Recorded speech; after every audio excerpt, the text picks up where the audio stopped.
जे भगवान शिव स्वयं रुद्राक्ष धारण के विषय में वक्ता हैं, ऐसा शिव महापुराण की कथा में वर्णित है।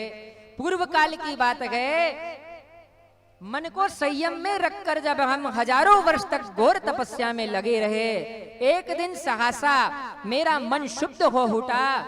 मैं संपूर्ण लोकों का उपकार करने वाला स्वतंत्र परमेश्वर हूँ। अतः उस समय मेरे नेत्र से कुछ अश्रु धारा जाकर के भूमि पर गिर गई, जिससे महाराज रुद्राक्ष का महाराज उत्पत्ति हुई, रुद्राक्ष का पेड़ उत्पन्न हो गया। यह अश्रु बिंदु स्थिर भाव को प्राप्त हो गया। वे रुद्राक्ष मैंने विष्णु भक्तों को तथा चारों वर्ण के लोगों को बांट दिया, ऐसा भगवान कह रहे हैं। भूतल पर अपने प्रिय रुद्राक्ष को मैंने गौड़ देशों में उत्पन्न किया।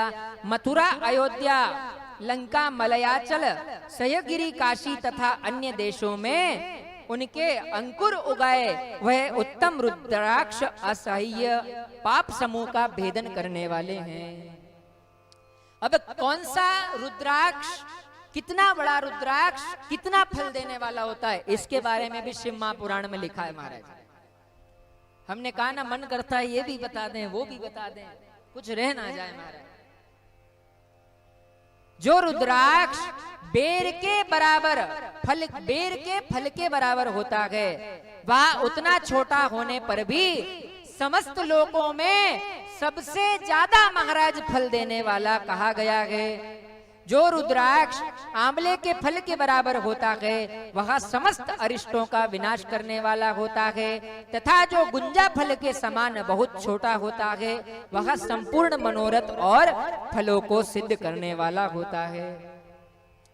रुद्राक्ष जैसे जैसे छोटा होता है, वैसे वैसे ही अधिक फल वह देने वाला होता जाता है, ऐसा भगवान दिव्य भाव प्रकट कर रहे हैं। रुद्राक्ष धारण करने वाले को मांस, मदिरा इत्यादि का पान नहीं करना चाहिए, यहाँ तक कि लहसुन, प्याज, सहीजन, लिसोड़ आदि का भी त्याग कर देना चाहिए। गिरजानंदन उमे श्वेत रुद्राक्ष केवल ब्राह्मणों को ही धारण करना चाहिए। गहरे लाल रंग का रुद्राक्ष क्षत्रियों के लिए हितकारी बताया गया है।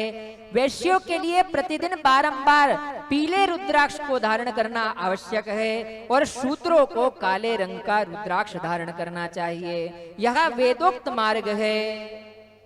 अब आजकल तो महाराज जिसे देखो सब रुद्राक्ष ही धारण करने के लिए आतुर हैं। अब कौन बताए कि कौन सा रुद्राक्ष पहनना चाहिए, कौन बताए कि कितना बड़ा रुद्राक्ष धारण करना उचित है, कौन बताए कि रुद्राक्ष धारण की विधि क्या है महाराज।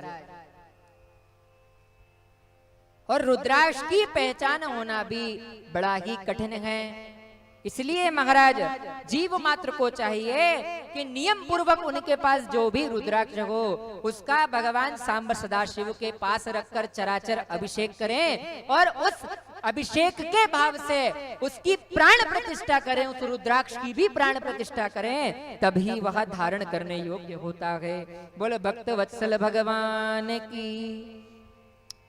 रुद्राक्ष के मुखों के बारे में भी महाराज यहाँ पर चर्चा आती है, ध्यान पूर्वक श्रवण कीजिए। सर्वाश्रमण वर्णानां स्त्री शूद्राणां शिवाज्ञा धार्यं सदैव रुद्राक्षं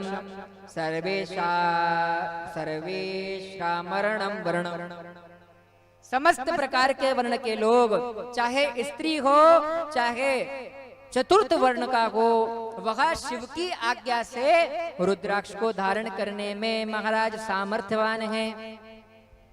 एक मुख वाला रुद्राक्ष साक्षात भगवान शिव का स्वरूप बताया गया है और एक मुख का जो रुद्राक्ष है उसके पेड़ पर, उस वृक्ष के जीवन में 3 ही रुद्राक्ष उत्पन्न होते हैं।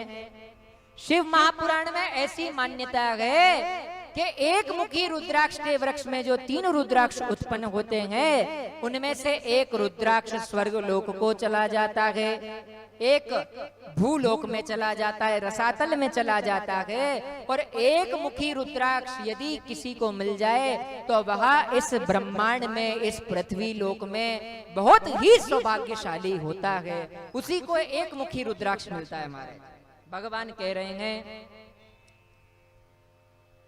भाव प्रकट किया, 2 मुख वाला रुद्राक्ष देव देवेश्वर कहा गया है, वह संपूर्ण कामनाओं का फल देने वाला है।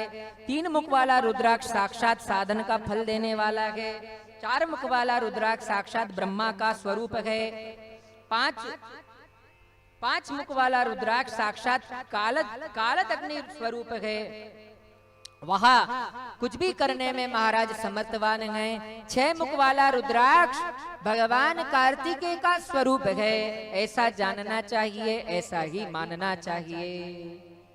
7 मुख वाला रुद्राक्ष अनंग स्वरूप है और 8 मुख वाला रुद्राक्ष अष्टमूर्ति भैरव का स्वरूप है।